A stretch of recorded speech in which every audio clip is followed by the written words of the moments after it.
வணக்கம். கற்பது தமிழ் நிகழ்வில் தினந்தோறும் இதே நேரம் குறளின் குரல் என்கிற பகுதியில் தினம் ஒரு திருக்குறளோடு உங்களை சந்திக்கிறோம். நம்ம பெருசா நம்மளை விட ஏதாவது பெருசு இருக்கா? மனுஷன் தானே படைப்பினுடைய உச்சம்னு டார்வின் சொல்றார். டார்வின் யாரு? மிக பெரும் விஞ்ஞானி. மனிதனுடைய பரிணாம கொள்கை, அதாவது எப்படி மனிதன் உருவானான் என்பது குறித்து டார்வின் சொல்லியிருக்கிறார். டார்வின் கருத்து குரங்கிலிருந்து மனிதன் உருவானான் என்கிறார்.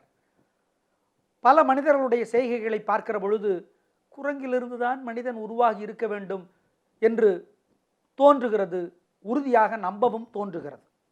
டார்வினுடைய கருத்து ஒரு பக்கம் இருந்தாலும் அதற்கு மேல் ஏதாவது உண்டா?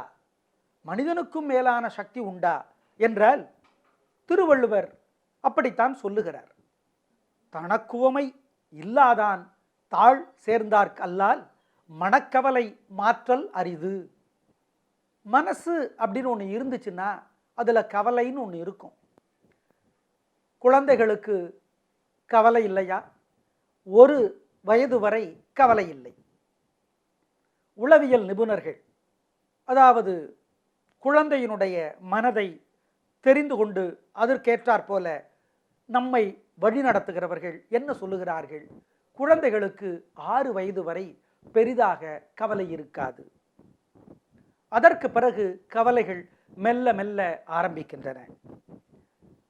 நிறைய மதிப்பெண் வாங்க வேண்டும், அவன் நிறைய மதிப்பெண் வாங்கிவிடக்கூடாது, இவன் தங்கப்பதக்கத்தை பெற்றுவிடக்கூடாது, நான் பாராட்டு பெற வேண்டும், அவன் கீழே விழுந்து கைகாலை காயப்படுத்தி கொள்ள வேண்டும். இப்படியெல்லாம் மனதிலே நிறைய தோன்றும். அப்படி நடக்கலைன்னா மனசுல கவலை வந்துடும். நினைச்சது நடக்கலையே, என்ன பண்றது? கீழே விழுந்து அவனுக்கு காயம் வரலையே. சில பேர் ஒருபடி மேலே போய் அதுவா காயம் வரலன்னா என்ன, நம்ம காயப்படுத்திடுவோம் அப்படின்னு நினைக்கிறவங்க பல பேர் இருக்கிறாங்க. அதெல்லாம் சரியல்ல. அப்ப மனக்கவலை வருதே, எப்படி மாத்துறது?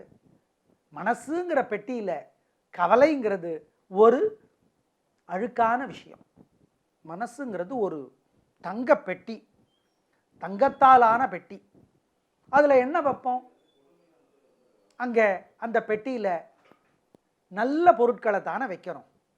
நகையை வைக்கலாம், காசு வைக்கலாம், சாமி படம் வைக்கலாம், இப்படி பலது செய்யலாம். ஆனா தங்க பெட்டியில அழுக்க வைக்கலாமா? வைக்க மாட்டோம்.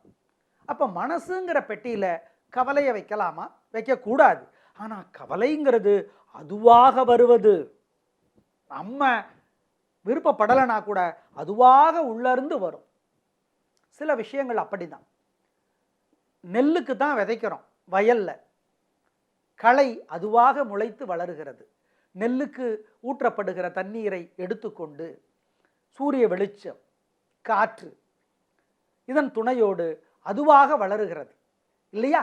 அந்த மாதிரி மனசுன்னு ஒன்று இருந்துச்சுன்னா அதுவாகவே கவலைகளை வளர்க்கிறது. கவலை அப்படிங்கிற களை வளருது. என்ன பண்றது? இந்த கவலையை மாற்றணும்ல. ஆமா, இல்லைன்னா நம்ம நல்லா இருக்க முடியாது. நம்ம உடம்பும் மனசும் சரியா செயல்படாது, புத்தி குழப்பமாயிடும். அப்ப மனக்கவலையை மாற்றணும். மாத்துறதுக்கு என்ன பண்றது? எத்தனையோ வழிகள் இருக்கு. திருவள்ளுவர் என்ன சொல்றார்? தனக்கு உவமை இல்லாதான் தாழ் சேர்ந்தார்க்கு அல்லால். அது யாரு தனக்குவமை இல்லாதவன்? நியூமரோ யூனோ அப்படிம்பாங்களே ஆங்கிலத்தில். நம்பர் 1, முதல், முதலுக்கெல்லாம் முதல், ஆதி மூலம் யாரு? கடவுள் நம்பிக்கை உள்ளவர்கள் கடவுள்ங்கிறாங்க, இல்லாதவர்கள் எல்லாவற்றையும் மீறிய பெரும் சக்தி அப்படிங்கிறாங்க, இயற்கை சக்தி அப்படிங்கிறாங்க. இப்படி பல பெயர்களால் அதை சொல்லுகிறார்கள். ஏன், ஒரு துறையிலே தன்னிகரற்று விளங்குகிறவர் அவர்தான் தனக்கு உவமை இல்லாதவர். அதாவது தனக்கு ஒருவருக்கு அவருக்கு இணையான ஒருவரை சொல்ல முடியவில்லை, அந்த அளவிற்கு இன்னொருவருக்கு ஆற்றல் இல்லை அப்படின்னா தனக்கு உவமை இல்லாதவர் கடவுள்னு சொல்றாங்க. இப்ப மகாகவி பாரதி அவரை கவிதையிலே வெல்லுகிற அளவிற்கு அவருக்கு பின்னால் இன்னும் யாரும் வரவில்லை. அது பாரதிதாசனாக இருக்கட்டும், கண்ணதாசனாக இருக்கட்டும், வரவில்லை என்று கண்ணதாசனே சொல்லியிருக்கிறார். எனவே மகாகவி பாரதி கவிதை துறையிலே தனக்கு உவமை இல்லாதவர். அப்படி தனக்கு உவமை இல்லாதவர் தாழ் சேர்ந்தார் அல்லால் மனக்கவலை மாற்றல் அரிது அப்படின்னா கடவுள் வழிபாடு அல்லது ஒரு துறையிலே தன்னிகரற்று விளங்குகிறவர்களுடைய வாழ்க்கை வரலாற்றை படித்து பார்ப்பது.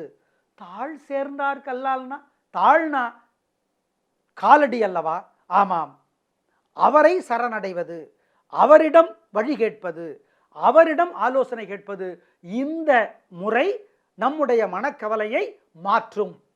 நாளை மறுபடியும் கற்பது தமிழ் நிகழ்வில், குரலின் குரல் நிகழ்வில் சந்திக்கலாம். நன்றி, வணக்கம்.